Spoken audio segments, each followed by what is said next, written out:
آپ نے والا ویڈیو تو لازمی دیکھا ہوگا، جب شبیر برکاتی کی نعت پڑھنے کے بعد مفتی شہریار اور کفیل انور کے بیچ جو بحث بازی ہوئی، جو معاملہ پیش ہوئے، پورے سوشل میڈیا پر یہ ویڈیو گردش کر رہی تھی اور ابھی بھی موجود ہے۔ لیکن اس ویڈیو کے بعد مفتی شہریار اور کفیل انور کال ریکارڈنگ بہت تیزی سے گردش کر رہی ہے، جس میں کفیل انور مفتی شہریار کے پاس فون کر کے معافی طلب کر رہے ہیں۔ تو مفتی شہریار نے کیا کفیل انور کو معاف کیا ہے، اور مفتی شہریار نے کفیل انور کے بارے میں کون سی باتیں کہی ہے، ہم آپ کو سناتے ہیں۔ اس سے پہلے چھوٹی سی گزارش ہے کہ مکمل ویڈیو ضرور دیکھیں۔ السلام علیکم ورحمۃ اللہ تعالیٰ وبرکاتہ۔ بسم اللہ الرحمن الرحیم، اللہ کے نام سے شروع جو بہت مہربان نہایت رحم والا۔ سامعین و ناظرین، اور یہ معاملہ کب کا ہے؟ جب سیمانچل میں جلسہ ہوا تھا، جس میں مفتی شہریار، کفیل انور اور شبیر برکاتی تھے۔ تو شبیر برکاتی کے نعت پڑھنے کے بعد جو معاملہ پیش ہوا تھا، جو مفتی شہریار نے کفیل انور اور شبیر برکاتی کی کھنچائی کی تھی، اور ہونا بھی چاہیے، کیونکہ اس معاملے کے بعد جتنے نعت خان تھے جو اچھل کود کے نعت پڑھتے تھے، سب کی عقل ٹھکانے آ گئی، اور ہونا بھی چاہیے۔ تو کچھ علماء کرام تھے جو کفیل انور کا بائیکاٹ کر رہے تھے، شبیر برکاتی کا بائیکاٹ کر رہے تھے۔ شبیر برکاتی کا بھی کوئی ویڈیو نہیں آئی ہے، لیکن کفیل انور نے مفتی صاحب کے پاس فون کر کے معافی طلب کی ہے، اور دیکھیں مفتی صاحب نے کفیل انور کو کیا کہا ہے، کیا معاف کیا یا نہیں کیا ہے، ہم آپ کو دکھاتے ہیں۔ اس سے پہلے چھوٹی سی گزارش ہے، آپ ہمارے چینل پر نئے ہیں تو ویڈیو کو لائک کریں، چینل کو سبسکرائب کریں، اور اوریجنل ویڈیو کا لنک ڈسکرپشن میں ڈال دیا گیا، آپ وہاں سے چیک آؤٹ کر سکتے ہیں۔ تو چلیے بغیر دیر کی ویڈیو کو اسٹارٹ کرتے ہیں۔ بسم اللہ الرحمن الرحیم، نحمدہ ونصلی ونسلم علی رسولہ الکریم۔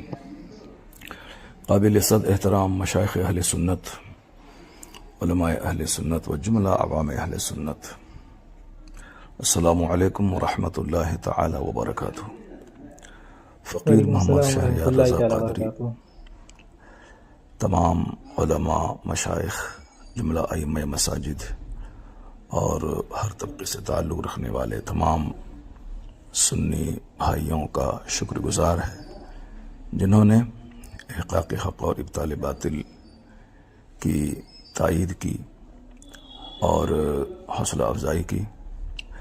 فقیر کسی سے ذاتی بغض و عناد کی بنا پر کچھ اپنی تقریر میں نہیں کہتا ہے، بلکہ میری ہزاروں تقریروں میں جو اصلاحی مضامین، سائنسی مضامین ہوتے ہیں، اس کے ذریعے میں عوام کو بدعملی سے روکنے کی ایک چھوٹی سی کوشش کرتا ہوں۔ تنبیہاً کبھی جملے سخت ہو جاتے ہیں، اور اپنے عزیزوں کو، نو عمر فارغین کو بھی ہدایت دیتے ہوئے کبھی کبھی میں اصلاح کی باتیں کرتا ہوں، اور اپنے بڑے لوگوں کو بھی ادب کے دائرے میں رہ کر جو بھی باتیں کہہ سکتا ہوں وہ میں کہتا رہتا ہوں۔ یہ سارے لوگ جو میری تقریر سنتے ہیں اس کو معلوم ہے۔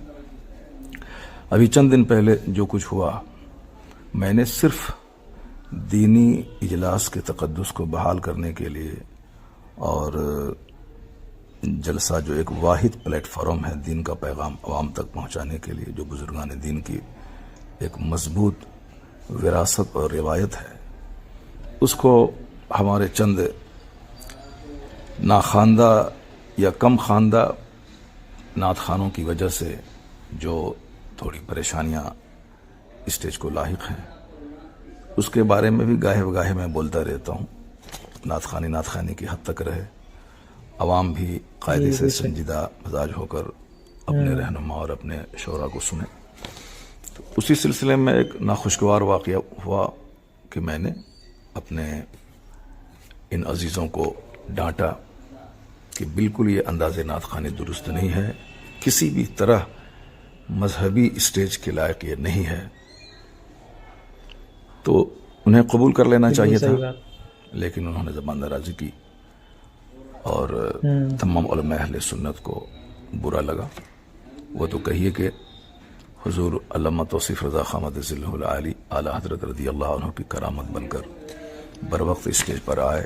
انہوں نے عوام سے اپیل کی کہ مولانا شہریار صاحب جو کچھ کہہ رہے ہیں وہ سچ کہہ رہے ہیں، ان کی تقریر ہوگی۔ تو معاملہ شانت ہوا اور تقریر فقیر کی ہوئی، اور اس سلسلے میں بہت ساری باتیں سوشل میڈیاز پہ چل رہی ہیں، اور ہم سارے علماء کرام کا شکریہ ادا کرتے ہیں جنہوں نے میری تائید کی اور دلجوئی کی، بالخصوص مفتی شہزاد صاحب، مفتی شمساد صاحب، مفتی افضال صاحب، مفتی شفیق علیم حنفی صاحب اور مفتی عمران حنفی صاحب، اور جتنے بھی ہمارے احباب ہیں، مفتی اختر حسن علیمی صاحب، اور بہت سرکردہ افراد سماج کے، بہت ڈاکٹرز، پروفیسرز، اور تمام اسٹیٹس کے بڑے بڑے لوگوں نے فون کر کے تائیدی جملے کہا. میں سب کا شکریہ ادا کرتا ہوں، چونکہ بہت سارے لوگ جلسے سے بالکل کٹ رہے تھے، آ ہی نہیں رہے تھے سننے کے لیے. چند کم پڑھے لکھے لوگ ہمارے جلسے میں رہ گئے تھے، تو اس لیے ان لوگوں کو لگا کہ جلسہ مروجہ نعت خوانی اور انداز نعت خوانی سے پاک ہونا چاہیے. ان کو اچھا لگا کہ آپ نے ایک ہمت کی کہا، تو میں نے کچھ ذاتی بغض و عناد کی وجہ سے نہیں، صرف مذہبی طور پر الحب فی اللہ والبغض فی اللہ کا جو درس حدیث میں دیا گیا ہے، مجھے برائی سے نفرت ہے اور اس کام کی مذمت ہمارے علماء کرتے رہے. میں نے بھی کئی بار اپنے بڑوں کے ٹوکنے پر میں نے توبہ کی ہے. ناگپور میں حسینی میاں نے ایک بار مجھ کو ٹوکا، میں نے برجستہ پورے اسٹیج میں نے توبہ کی. ہمارے سیمانچل کے ایک بہت بڑے جلسے 50,000 کے مجمع میں غالباً میں نے آج سے 15-20 سال پہلے سبقت لسانی سے کچھ جملے نکلے، ہمارے مشائخ نے مجھے ٹوکا، میں نے فوراً برجستہ میں نے توبہ کی. یہ تو ہمارے بزرگوں کا طریقہ رہا ہے، اس پر عمل کرنا چاہیے اور اس طرح سے زبان درازی نہیں کرنی چاہیے. البتہ اب رہی بات، کفیل امبر نے فون کر کے انہوں نے معافی مانگی ہے اور اپنے کیے پر سخت ندامت کا اظہار کیا ہے، تو حدیث پاک پر عمل کرتے ہوئے میں اسے معاف کرتا ہوں اور گزارش کرتا ہوں کہ مرتے دم تک کبھی بھی علماء مشائخ کی گستاخی نہ کریں. اللہ رب العزت نے جو عزت دی ہے تو اس عزت کو شرعی حدود میں رکھتے ہوئے اس نعمت کا شکر ادا کریں اور کبھی بھی اپنے ترفع اور گھمنڈ کا مظاہرہ نہ کریں. خاموشی میں نجات ہے. بہت ساری باتیں مصلحتاً خاموش رہنے سے ختم ہو جاتی ہیں. باقی رہی بات، اگر ہمارے جملے سے کسی کو دل آزاری ہوئی ہے، جیسے اپنے بچے کو لوگ روزانہ ڈانٹ ڈپٹ کرتے ہوئے بہت ساری باتیں کرتا ہے، یہ ہمارے چھوٹے عزیز ہیں، اگر میرے جملوں سے کچھ دل آزاری ہوئی ہے ان عزیزوں کو، تو میں اس سے معذرت کرتا ہوں. اللہ تبارک و تعالی ہم تمام سنی علماء، ہم تمام سنیوں کو راہ حق پر چلنے کی توفیق عطا فرمائے. باقی جلسہ کرانے والے سارے عوام سے میں گزارش کرتا ہوں کہ جلسہ کرتے ہوئے اپنے علاقے کے ذمہ دار علماء سے رابطہ کریں اور بالکل کم خرچ ہونا چاہیے، صاف و شفاف جلسہ، تاکہ لوگ جلسوں سے لوگوں کو نفرت نہ ہو، اور جلسہ روز ہو تو 2-3 گھنٹے کے جلسے میں شرکت کرنے میں لوگوں کو بوجھ نہ ہو. اس طرح کا جلسہ کریں، نام و نمود کی خاطر نہیں، صرف سنیت اور مسلک اہل سنت کا پیغام عام کرنے کی خاطر کریں. بہت بہتر. اور ابھی اس سلسلے میں میٹنگ ہوئی ہمارے دیار میں اور تمام علماء کرام نے بیٹھ کر جو باتیں کی، جلسوں کو صاف و شفاف کرنے کے سلسلے میں جو تجاویز پاس ہوئی، ان سب باتوں کی میں تائید کرتا ہوں.